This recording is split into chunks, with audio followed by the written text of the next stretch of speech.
Well, you missed a conversation about grace. We heard Paul's letter to the Corinthians, his second letter, in which he talks about God's grace being sufficient, that God's grace can turn weakness into strength. Power is made perfect in weakness, I think is how he put it. He talked about the thorn in his flesh, the weakness. He doesn't identify what it is, but it stops him from boasting. It makes him aware of his humanity, of his inability to do it all. And somehow God has helped turn that into perfect power. And we heard about David in his coronation. David, who had waited to become king and is now king, is now flesh and bone with the people. And we included a passage that is usually skipped over, in which David takes the city of Zion from the Jebusites. And the Jebusites call out and say that even our blind and lame can turn you back. So when David sacks the city and takes possession of what will become David's city, he taunts them and taunts the lame and the blind and says that they will never be welcome in his house. An awkward thing for us to hear, and yet it is part of the scripture. And then finally we came to Mark's gospel and we heard of Jesus preaching in his hometown, where they roll their eyes at Jesus because they know who he is, and he's the bastard child of that woman. We know his brothers, we know his sisters. And then Jesus sends the 12 out in pairs to share the gospel, to heal, to be what I would call conduits of grace, and tells them to go without bread or money, with but one tunic, to simply be vulnerable and open, be prepared to engage with people and rely on their kindness and share with them. And if they are not open to it, if they cannot share when you leave their house, shake the dust from your shoes. So that's what we heard today. We heard some beautiful music.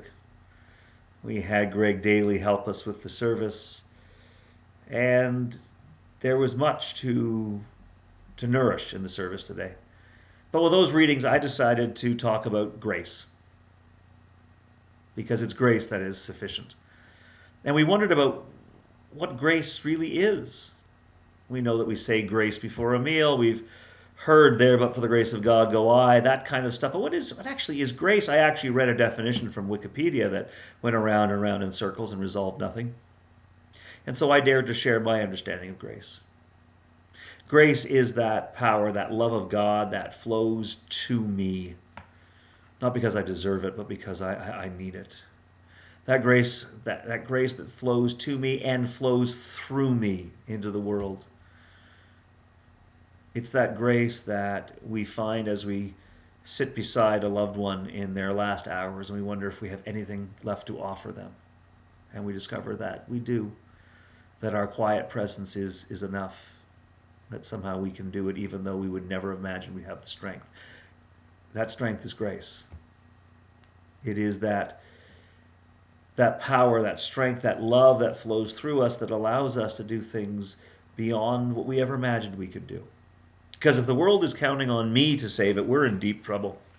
In fact, anyone who comes to me for help is in deep trouble. I am flawed and I am petty and I am small, and yet sometimes I have been of value to people. I have been able to help people, and so have you.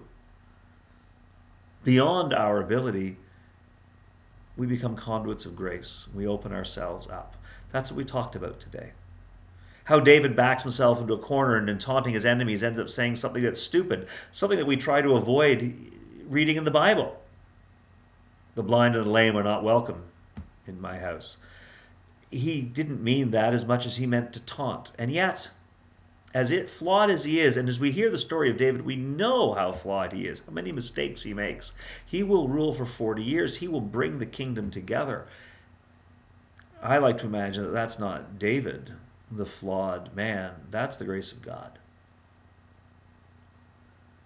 Those who were listening to Jesus, they couldn't hear what Jesus was saying. They weren't open to grace.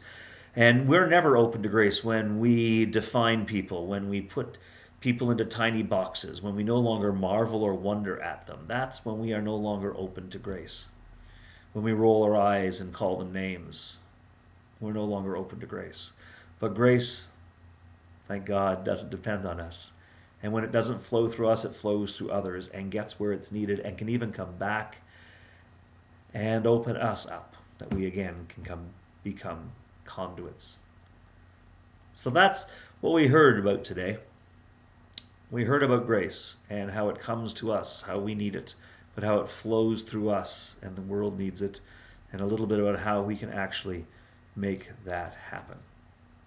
Seemed like a good way to head into summer. And we won't have any of these messages for the next couple of weeks as I'm on vacation. But I look forward to seeing you soon, perhaps when I get back. And I look forward to communicating with you this way in a couple of weeks. Until then, God bless.